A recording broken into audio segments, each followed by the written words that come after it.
Because we talked today about death. What happens when you die and the angels of death come to question you? Well, common people, when the angels of death come, they have a lot of questions because their muhasabah will take place there. Everybody has to do their khalwa, the chelda, the 40 days, and everybody should have lived a life of muhasabah and counting, because the muhasabah and muraqabah they go together. Muraqabah to be vigilant and watch over yourself, and as you're watching in your life you're taking muhasabah and accounting of yourself. You're meditating, contemplating, means you're continuously day by day trying to resolve and understand. Ask Allah istighfar for the things that we find within our character. In cleaning, if you do your daily bookkeeping, you shouldn't have a real difficult time in Allah's audit, which is the grave. Those whom they don't live a life of tariqah, and truly tariqah means they follow the disciplines, they do the awrads, the zikrs, they listen to the guidance, they watch the guidances, they're being cleaned by watching the guidances, by watching their associations, entering into the dhikr, all the shaykh's dressings and blessings upon the whole jama'ah. Wherever they are on this earth, they're being cleaned. When life is not being cleaned, well, the angels of death then have a lot of questioning, and that can be a very difficult experience. Said even before that, the process of death and Malik al-Maut, that when the decree comes that the soul has to be taken, this person is going to die, the angel of death has to come to take the soul out of the physicality. If somebody didn't train, they don't want to go out of their physicality because their nafs has grabbed deep into their reality. Like maybe a pipe with a tree and its roots. The roots went too deep into everything. Sometimes there's trees by these properties the root goes so deep it smashes the sidewalk, goes into the house, it's uplifting everything because it's just damaging as it's going. The nafs has that ability to root itself too strong into the soul. For us just to understand the analogy, so the pain of death, the difficulty of death, it is based on the soul and the nafs relationship. So imagine all your life you kind of thought, oh why those people got to do those kind of things, and why do they got to sit, and why do they got to commit their time, and why don't we just go out and have fun? Which are 99% of people that don't want to work on anything or think of anything of death. And then what Prophet described of all these events, and that's what happens. They go into the grave, the separation of pulling that soul from the body, just the process of pulling it is very painful. The soul completely feels everything more without the body. And as the soul is being pulled and the nafs is being rooted, these things are tearing for us to understand.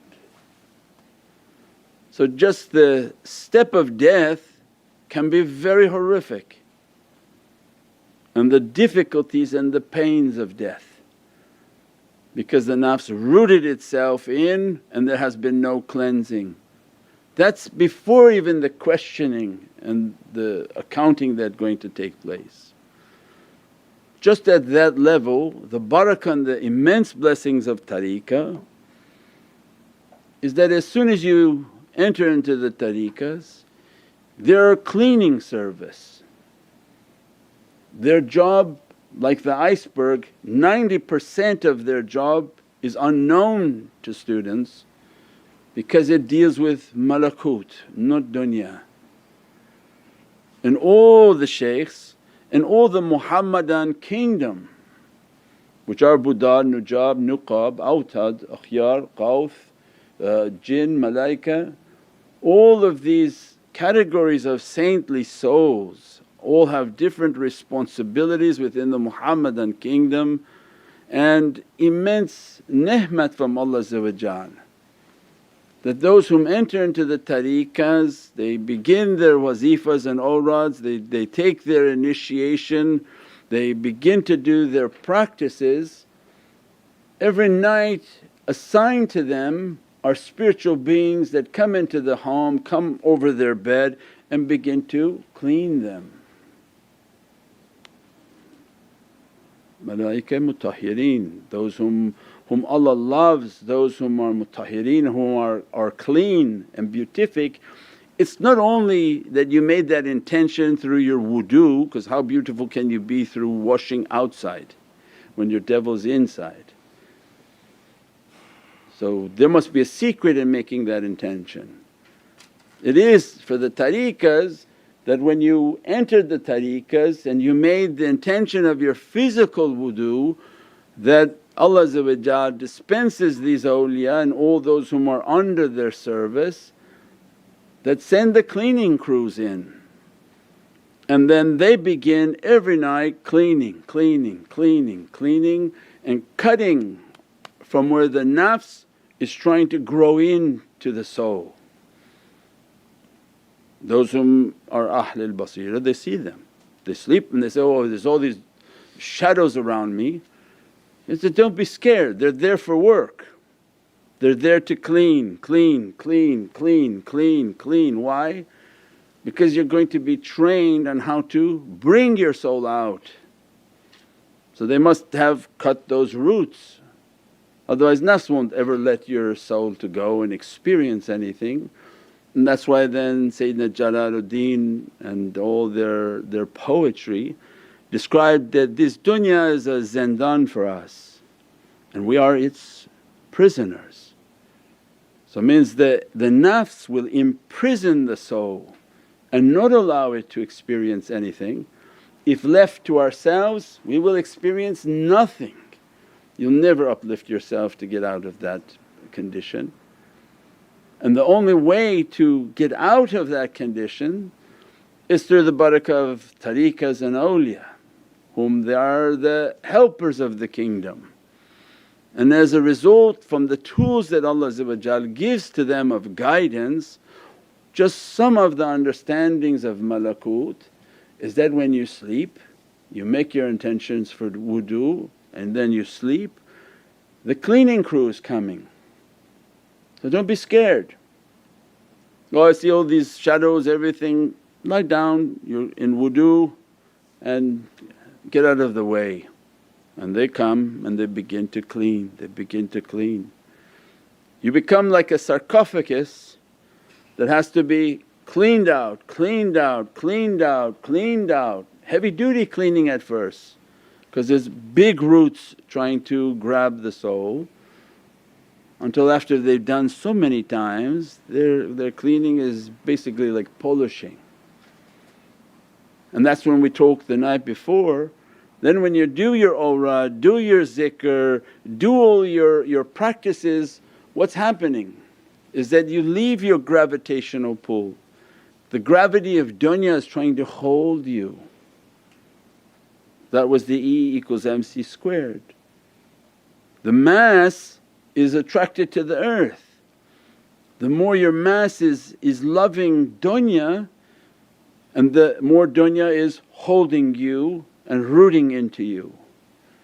With the zikrs, with the muraqabah, with the spiritual practices. Why? Because every dhikr you make like a fire onto your soul to burn your nafs.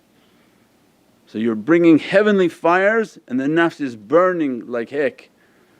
Salawat, immense fires. That's when we talked, Tasin tilka ayatul Qur'an.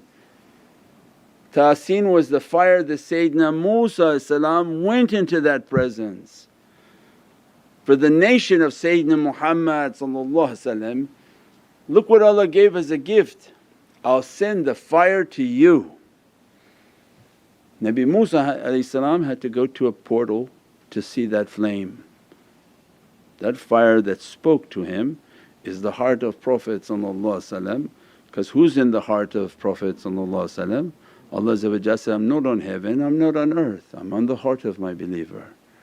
If the heart of that believer speaks to you, what would he say? An Allah, because that's where the Qur'an comes from. How you can get that fire without going to a portal? Because that's for Bani Israel. Ummat al-Muhammad Allah send the fire to you with your durood al-Sharif. As soon as you make your durood al-Sharif, that fire begins to dress upon you, dress upon you, dress upon you. That dress comes loaded with the lights of Holy Qur'an. Blessing, dressing, every dhikr of Allah that we do opens its reality only because you did your salawats. Allah's names don't open for anyone without the name of Sayyidina Muhammad.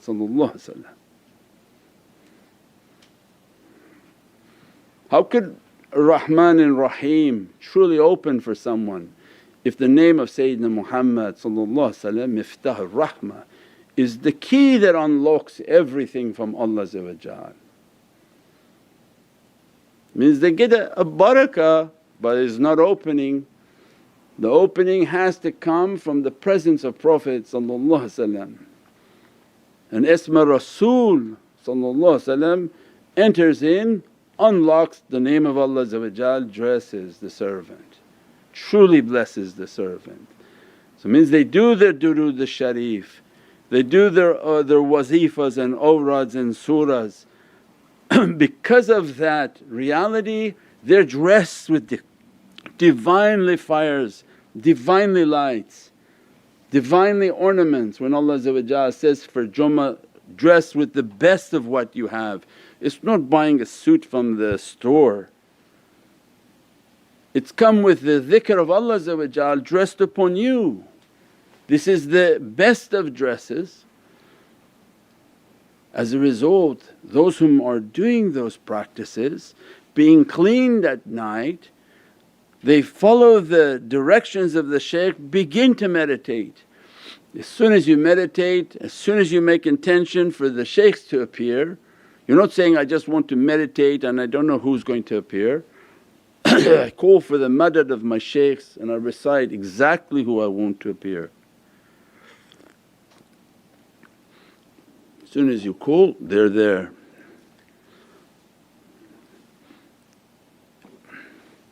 If the nation of Bani Israel could ask for a building and the one from knowledge could bring the building by a blink of an eye, what power you think Sayyidina Muhammad gave to his nation? They can bring buildings but who cares for a building? As soon as you call upon the shaykhs, they're present right in front of you. This is the gift to the nation of Sayyidina Muhammad. They make their durood, Prophet's lights are in front of them, dressing them, blessing them. Soon as they make their madad and call upon that madad, those lights are present with them, dressing them and beginning to pull their soul out.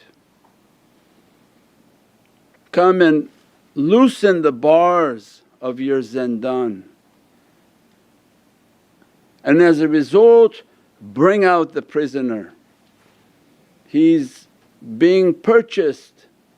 We gave those talks on what Prophet gave as an example for his holy companions. He purchased them from oppression, brought Sayyidina Bilal by Sayyidina Abu Bakr as-Siddiq went to purchase the servant of Allah from from the hands of shayateen. Why? So that we would understand. With your love for Prophet, your durood and all your expressions of love, Prophet will give a command to the holy companions, buy him from shaitan. If the command doesn't come, shaitan will never leave you alone. We know in 35 years of guidance people make intentions to leave their corrupt worlds, but that corrupt world got the hand on their ankle and feet and keep dragging them back. You cannot get out. Shaitan doesn't forget anybody's phone number, but they've been bought. With their good character, the examples the shaykhs are teaching them, make your durood, do your good practices, so that a command from Prophet the Malik, the king, where we described in Surah Yusuf, Malik al-Aziz has to buy you. Allah sends a caravan to take you, because everybody's been thrown in a chal, in a hole, and Allah has to send these caravan of awliya to pull you out, and their job is to take you to the kingdom. Who's Malik al-Aziz that Allah is making reference in Qur'an is Sayyidina Muhammad, Malik with Sifat al-Aziz, that nothing stops that command. If the whole world wants to stop you, if Malik al-Aziz says, no, it's going to happen, it's going to happen. Not a rizq, not a sustenance, not anything can be stopped if Malik al-Aziz gives the command. So why make a deal with any lesser authority? So means these are the dresses and the blessings. Soon as they make their muraqabah, they're being brought out this light, being bought from shaitans, asking Prophet if you find a goodness in this servant and that they can bring a barakah for us, please buy him from shaitan. Then you have to be, the Sahabi have to be dispensed. That's why the tariqahs are from companions. Naqshbandiyatul Aliyah is the only tariqah from Sayyidina Abu Bakr as-Siddiq, Siddiq al-Mutlaq, whom Imam Ali comes to the tariqah after that to bring his blessings and dressings. The same Sayyidina Abu Bakr as-Siddiq who freed Sayyidina Bilal al-Habashi. Means this command has to come, that Sayyidina Abu Bakr has to be dispensed, that Prophet will buy this one from shaitan. There is a barakah in this one. And as a result shaitan will be paid off and your number will be forgotten from him. Veiled, what Surah Yasin describes, we put a barrier in front of them and a barrier behind them, they don't see that servant. Because Malik al-Aziz has purchased that servant. As a result their job is to do their practices, There is no failure in the practices, there's only failure in the person not doing it and mixing other garbage with it. As a result they do their practices, the bars are moved, immediately shaykhs pull the soul out. It's not something hard, because we described their souls are fuluk. So now kids see alien movies, those are fuluks, ships. They're astonished by the power of those ships. So, look Baba, those ships they then they come and they make people disappear, because shaitan has to use technologies to imitate these realities. But Allah's reality doesn't need any technology. The soul of a trained guide comes out. Anyone in their association, the soul comes out, dresses everyone and uplifts everybody instantly. In an instant, take everybody on their fulukul mashhoon. Why Surah Yasin? Because it's heart of Qur'an and Sayyidina Muhammad is that heart. And Allah described, we have created ships. In this understanding of Surah Yasin is the heart, means the secrets of the heart that comes from Prophet. This nation is not left to struggle, it's a nation that Allah gave many gifts to, but shaitan plays with them not to take it. So they practice, they cleanse themselves all night being cleaned of these.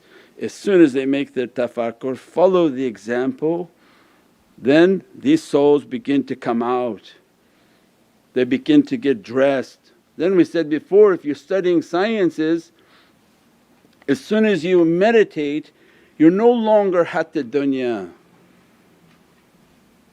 you're entering the world of light. As soon as you make your tafakkur with the shaykhs and the presence of Prophet, how long were you with them?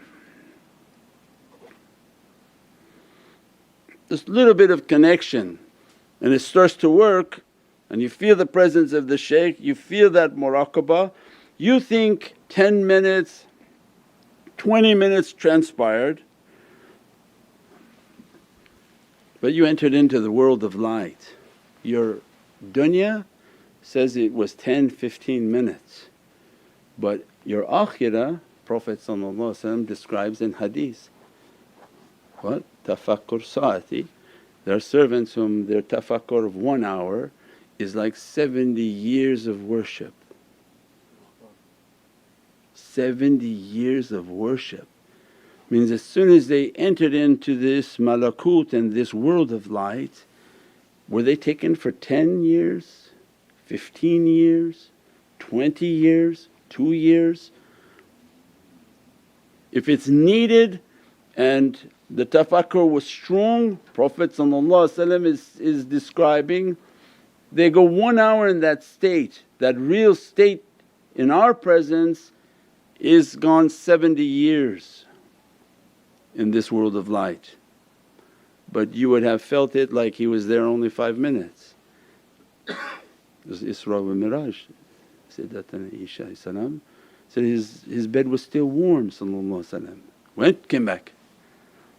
Why? The same power that says we can bring in a blink of an eye, but that wasn't power of Qur'an, that was their book. But you're talking to the commander whom manzil of Qur'an is emanating from his blessed soul. What type of powers he gave to the nation? That make your tafakkur, enter into our world of light. What may appear to be 10 minutes to you could be 10 years in their presence, with a dress, with a faiz, with a blessing. 10 years for 1 hour, 70 years for 1 hour.